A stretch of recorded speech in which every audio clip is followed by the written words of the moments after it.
भारत के 7 भिखारी जो कहने को भिखारी हैं लेकिन असल में हैं करोड़ों के मालिक। ये भिखारी अपने पैसे का हिसाब रखने के लिए नोट गिनने वाली मशीन इस्तेमाल करते हैं। इन भिखारियों की कमाई और अमीरी जानकर आप शर्म से डूब मरोगे। नंबर 7, बुरजू चंद्र आजाद।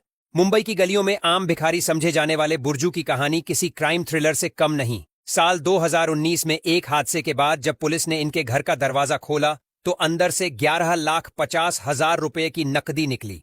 इसमें 8,77,000 रुपए की फिक्स्ड डिपॉजिट, 1,75,000 रुपए के सिक्के और 96,000 रुपए बैंक बैलेंस था। यानी लोग जिसे फुटपाथ का मोहताज मानते थे वो बैंक का अच्छा खासा ग्राहक निकला। नंबर 6, संभाजी काले। खार इलाके का ये चेहरा रोज भीख मांगकर 2,000 रुपए तक कमा लेता है, ऐसा मीडिया रिपोर्ट्स का दावा है। कहा जाता है कि सोलापुर में इसकी प्रॉपर्टी भी है और बैंक बैलेंस भी अच्छा खासा है, इसलिए भीड़ में बैठा संभाजी हमेशा लोगों की जिज्ञासा का केंद्र रहता है। कुछ लोग कहते हैं कि ये भिखारी नहीं बल्कि बिजनेस माइंड वाला इंसान है जिसने भीख को कमाई का स्टेबल जरिया बना लिया है। नंबर 4, सरवत्या देवी। पटना की सड़कों पर बैठने वाली सरवत्या देवी का नाम भी मीडिया में खूब छाया हुआ है। दावा है कि ये महीने में 80,000 रुपए तक कमा लेती हैं और सालाना हजारों रुपए की बीमा पॉलिसी में इन्वेस्ट करती हैं। कहने को भिखारी लेकिन फाइनेंशियल नॉलेज कमाल की। त्योहारों और मेलों के समय इनकी कमाई में और भी उछाल आता है। हालांकि पक्के कागज कम ही हैं, लेकिन ये कहानी लोगों को सोचने पर मजबूर कर देती है कि सड़क किनारे बैठा इंसान भी फाइनेंशियल प्लानिंग के मामले में पढ़े लिखे सैलरीड लोगों से आगे हो सकता है। नंबर 3,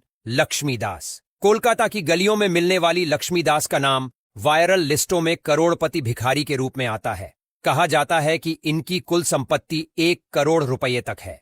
असल में कोलकाता की दान देने की परंपरा और त्योहारों का माहौल इनकी कमाई को बड़ा बना देता है। ये कहानी सुनने में इतनी चौंकाने वाली है कि लोग इस पर यकीन नहीं कर पाते, लेकिन सच यही है कि अपने देश में लोग भीख मांगकर भी करोड़पति बन रहे हैं। नंबर 2, पप्पू कुमार। पटना का ये नाम इंटरनेट के अमीर भिखारियों की लिस्ट में परमानेंट मेंबर जैसा है। दावा है कि पप्पू कुमार की कुल संपत्ति 1.5 करोड़ रुपए से ऊपर है और 4 अलग अलग बैंक खाते हैं। पप्पू रोजाना सिर्फ भीख मांगकर ही 5,000 रुपए से ज्यादा कमा लेता है, यानी महीने की कमाई लाख रुपए से भी ऊपर है। इतना ही नहीं, त्योहारों और भीड़ भाड़ वाले इवेंट्स में इनकी कमाई और भी बढ़ जाती है। एक भिखारी के पास इतनी संपत्ति होना वाकई हैरान कर देता है। नंबर 1, भारत जैन। और अब आते हैं इस लिस्ट के बादशाह पर जिसका नाम है भारत जैन। रिपोर्ट्स के मुताबिक इनकी कुल नेटवर्थ 7 करोड़ 50 लाख रुपए से ऊपर है। इनके पास 2 फ्लैट और थाने में 2 दुकानें हैं जिनसे हर महीने 30,000 रुपए किराया आता है और रोज की कमाई भी कई हजार रुपये में बताई जाती है। भारत जैन इंटरनेट की अमीर भिखारी कहानियों का चेहरा बन चुके हैं। मुंबई के इस किरदार ने साबित कर दिया है कि कभी कभी सड़क किनारे बैठा इंसान भी करोड़ों के सपने जी रहा होता है।